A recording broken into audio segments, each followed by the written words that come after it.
आज आज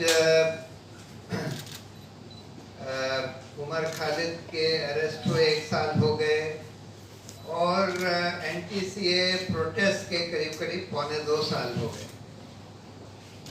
जैसा सिद्धार्थ ने बताया कि ये एनटीसीए प्रोटेस्ट एक एग्जेम्पलरी प्रोटेस्ट, जिसमें कोई पॉलिटिकल पार्टी का कोई हैंड नहीं था, जिसमें दादियों ने, खासकर महिलाओं ने बढ़कर अगुवाई करी और जिसमें इस देश के बहुत बढ़िया उमर खालिद जैसे, नताशा नरवाल जैसी, देवांगना खालिद जैसी बहुत जिनको हम कहते हैं सबसे पब्लिक स्पिरिटेड यूथ ने उस प्रोटेस्ट की मदद करी। ये प्रोटेस्ट एग्जेम्पलरी कई मायने में थे। एक तो ये कि बिल्कुल नॉन वायलेंट थे, दूसरा इसमें संविधान को पढ़ा जा रहा था, संविधान लोगों को, यंग बच्चों को संविधान का मतलब समझाया जा रहा था, प्रियम्बल पढ़ा जा रहा था सब जगह। और ये प्रोटेस्ट थे एक ऐसे कानून के खिलाफ जो कई मायने में संविधान के खिलाफ था। देखिए, पहली बात तो ये जो सीए का कानून है ये एनआरसी से जुड़ा हुआ है और अमित शाह ने ये बात बार बार दोहराई कि ये दोनों जुड़ी हुई चीजें हैं। उन्होंने बोला हम पहले एनआरसी लाएंगे फिर सीए का इस्तेमाल करेंगे, मतलब, और ये खुल के बोला उन्होंने, बंगाल वगैरह में खुल के ये बात बोली कि एनआरसी से तो हम जो फॉरेनर्स, जो उनके माइंड में मुसलमान, उनको हम बाहर करेंगे, उनको सिटीजन रजिस्टर से बाहर करेंगे, और फिर अगर कोई हिंदू या नॉन मुसलमान लोग छूट गए उनको हम सीएए के द्वारा वापस ले आएंगे। क्योंकि सीएए का कानून 3 तरह से डिस्क्रिमिनेटरी था। पहला, उसमें यह लिखा था कि हम सिर्फ 3 देशों के रेफ्यूजीज को हिंदुस्तान में सिटीजनशिप देंगे, अफगानिस्तान, बांग्लादेश और पाकिस्तान से जो आए। अरे, श्रीलंका से इतने रेफ्यूजी आए हैं, उनको क्यों नहीं? म्यांमार से आए हैं, उनको क्यों नहीं? फिर उसमें लिखा था कि जो लोग रिलीजियस परसिक्यूशन से आए हैं सिर्फ उन्हीं को देंगे। अरे, म्यांमार से एथनिक परसिक्यूशन से आए हैं, श्रीलंका में भी एथनिक परसिक्यूशन से आए हैं, श्रीलंका से, उनको क्यों नहीं? दूसरे देशों में से भी एथनिक परसिक्यूशन से आए हैं, उनको क्यों नहीं? और फिर उसमें ये लिखा था कि हम सिर्फ गैर मुस्लिम समुदाय से जो लोग आते हैं उन्हीं को सिटीजनशिप देंगे। तो बिल्कुल संविधान के खिलाफ था, डिस्क्रिमिनेटरी था। और इसलिए ये प्रोटेस्ट हुए क्योंकि खेल सबको समझ में आ रहा था। हमने देखा था कि एनआरसी का आसाम में क्या हुआ, किस तरह से इसको इम्प्लीमेंट किया गया कि जो गरीब लोग हैं जिनके पास ये सब दस्तावेज नहीं होते, उनसे कहा जा रहा था कि तुम सिटीजनशिप सर्टिफिकेट लेकर आओ, तुम ये लेकर आओ, तुम वो लेकर आओ। कितने लोगों के पास वो सब डॉक्यूमेंट्स होते हैं और इस वजह से बहुत सारे लोग उससे छूट गए। खैर, आसाम में तो हिंदू भी छूट गए, मुस्लिम भी छूट गए। ये सब देखने के बाद भाजपा ने ये चाल चली कि अच्छा, अब हम सीए लाएंगे जिससे कि जो हिंदू छूट जाएंगे उनको हम वापस सिटीजनशिप दे सके, कम से कम ये एश्योरेंस दे।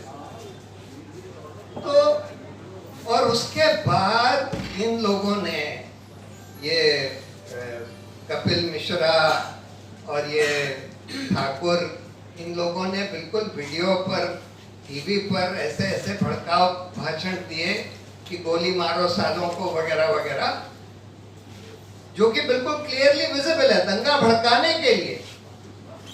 और दंगा भड़काने के भी, दंगे भड़काना और पार्टिसिपेट करने के भी वीडियोस अवेलेबल हैं। और पुलिस का भी रोल उनमें दिख रहा है। ये पुलिस वाले भी, एक बेचारा जमीन पे पड़ा हुआ है, उसको मार रहे हैं कि तुम जय श्री राम बोल। ये पुलिस वाले सीसीटीवी कैमरे तोड़ रहे हैं। लेकिन उसके बाद वही पुलिस जो दंगाइयों की मदद करती है, जो हमला करती है बिल्कुल इनोसेंट लोगों पे, वही पुलिस इन्वेस्टिगेशन शुरू कर देती है। इसीलिए सुप्रीम कोर्ट ने जब पुलिस रिफॉर्म्स का जजमेंट दिया था तो बोला था कि कई तरह के पुलिस रिफॉर्म्स होने चाहिए। उसमें एक पार्ट ये भी था कि इन्वेस्टिगेशन और लॉ एंड ऑर्डर पुलिस को सेपरेट होना चाहिए, क्योंकि जो लोग लॉ एंड ऑर्डर का काम कर रहे हैं वो कई बार उन्हीं ऑफेंसेस में इन्वॉल्व होते हैं और फिर वही पुलिस उसका इन्वेस्टिगेशन करे, और यही हुआ यहाँ पर। और जिस तरह से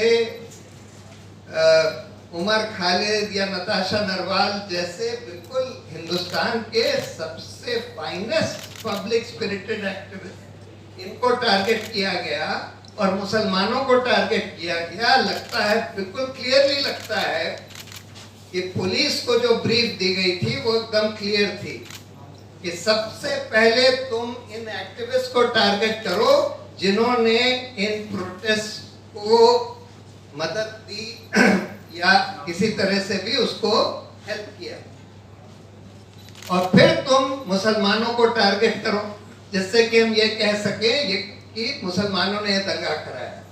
इसीलिए योगेंद्र यादव ने बोला था कि ये पुलिस का इन्वेस्टिगेशन नहीं था। This is not an investigation into a conspiracy.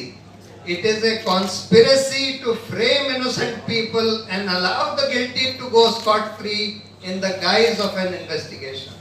ये हुआ है यहाँ पर, और इसीलिए अभी तो खैर बहुत सारे दिल्ली के कोर्ट्स ने कम से कम 20 जजमेंट्स या ऑर्डर्स ऐसे आए हैं जिससे कि दिल्ली पुलिस की पोल खुलती चली जा रही है। बार बार दिल्ली के कोर्ट्स ने ये आदेश दिए हैं कि भाई ये क्या इन्वेस्टिगेशन तुम लोगों ने किया, बिल्कुल बोगस इन्वेस्टिगेशन। और इसलिए अब ये जरूरी हो गया है कि जिन पुलिस अफसरों ने ये इन्वेस्टिगेशन किया उनकी जवाबदेही तय होनी चाहिए, उनको सजा मिलनी चाहिए, और जो लोग जिन्होंने उनको ये ऑर्डर्स दिए, इसमें कोई डाउट नहीं है मेरे माइंड में कि अगर इसमें इन्वेस्टिगेशन होता है इस कॉन्स्पिरेसी में जो पुलिस ने रची, जो पुलिस और उनके पॉलिटिकल मास्टर्स ने रची कि भाई तुम इन एक्टिविस्ट को फ्रेम करो, तुम इन मुस्लिम्स को फ्रेम करो और इन लोगों को जाने दो, अगर इसमें इन्वेस्टिगेशन होता है तो इनके जो पॉलिटिकल मास्टर्स हैं उनका रोल साफ साफ आएगा। दिल्ली पुलिस सीधी अमित शाह के अंडर। तो कई चीजें होने की जरूरत है। एक तो खैर ये यूएपीए का कानून बिल्कुल गैर संवैधानिक है, इसको खत्म होना चाहिए। बहुत सारे रिटायर्ड जजेस ने हाल में एक सेमिनार में ये बात बोली थी कि बिल्कुल ये गैर संवैधानिक है, इसको खत्म होना चाहिए। दूसरी बात, पुलिस रिफॉर्म जो सुप्रीम कोर्ट ने ऑर्डर करे थे कई साल पहले, अब तो 15 साल हो गए, एग्जैक्टली 15 साल हो गए। 15 साल पहले सुप्रीम कोर्ट ने 2006 में ऑर्डर किया था कि ये सारे 6 तरह के रिफॉर्म्स होने चाहिए, वो अभी तक इम्प्लीमेंट नहीं करेगा। इसकी भी जवाबदेही तय होनी चाहिए, इम्प्लीमेंट होने चाहिए, और जिन लोगों ने इसको इम्प्लीमेंट नहीं किया इनकी जवाबदेही तय होनी चाहिए। और ये सारे जो ये पुलिस ऑफिसर्स जो इसमें इन्वॉल्व हैं, पुलिस ऑफिसर्स और जो इनके पॉलिटिकल मास्टर्स जो इन कॉन्स्पिरेसी में इन्वॉल्व हैं, इन सब की जवाबदेही तय होनी चाहिए।